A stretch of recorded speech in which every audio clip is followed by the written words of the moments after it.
భారత రాష్ట్రపతి ద్రౌపది ముర్ము నేడు హైదరాబాద్ రానున్నారు. శీతాకాలం విడుదలలో భాగంగా రాష్ట్రపతి ముర్ము హైదరాబాద్ వస్తున్నారు. నేటి నుంచి ఈ నెల 22వ తేదీ వరకు తెలంగాణలో రాష్ట్రపతి పర్యటించనున్నారు. రాష్ట్రపతి తెలంగాణలో పలు కార్యక్రమాల్లో పాల్గొంటారు. మధ్యాహ్నం 2:25 హక్కింపేట్ ఎయిర్పోర్టుకు ద్రౌపది ముర్ము రానున్నారు. రాష్ట్రపతి ద్రౌపది ముర్ముకు సీఎం రేవంత్ రెడ్డితో పాటు మంత్రులు, మేయర్ స్వాగతం పలకనున్నారు. రాష్ట్రపతి ప్రతి ఏటా శీతాకాల విడిది కోసం హైదరాబాద్కు రావటం ఆనవాయితీ.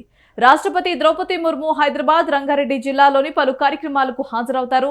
రాష్ట్రపతి పర్యటన సందర్భంగా భారీ బందోబస్తు ఏర్పాటు చేశారు. నేటి నుంచి ఈ నెల 22 వరకు అల్వాల్, గచ్చిబౌలి పరిధిలోని డ్రోన్, పారాగ్లైడర్స్, మైక్రోలైట్స్, ఎయిర్ క్రాఫ్ట్స్ ఎగురువేతపై నిషేధం విధించారు.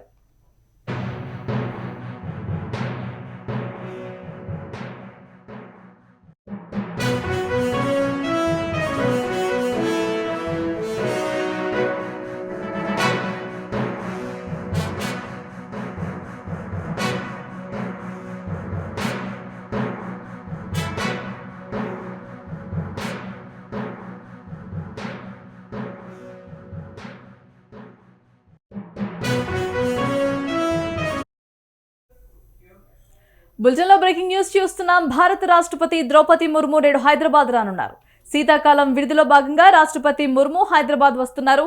నేటి నుంచి ఈ నెల 22వ తేదీ వరకు తెలంగాణలో రాష్ట్రపతి పర్యటించనున్నారు. రాష్ట్రపతి తెలంగాణలో పలు కార్యక్రమాల్లో పాల్గొంటారు. మధ్యాహ్నం 2:25 హక్కింపేట్ ఎయిర్పోర్టుకు ద్రౌపది ముర్ము రానున్నారు.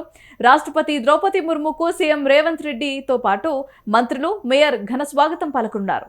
రాష్ట్రపతి ప్రతి ఏటా శీతాకాల విడిది కోసం హైదరాబాద్కు రావటం ఆనవాయితీ. రాష్ట్రపతి ద్రౌపది ముర్ము హైదరాబాద్, రంగారెడ్డి జిల్లాలోని పలు కార్యక్రమాలకు హాజరవుతారు. రాష్ట్రపతి పర్యటన సందర్భంగా భారీ బందోబస్తు ఏర్పాటు చేశారు. నేటి నుంచి ఈ నెల 22 వరకు అల్వాల్, గచ్చిబౌలి పరిధిలో డ్రోన్స్, పారాగ్లైడర్స్, మైక్రోలైట్స్, ఎయిర్ క్రాఫ్ట్స్ ఎగురువేతపై నిషేధం విధించారు.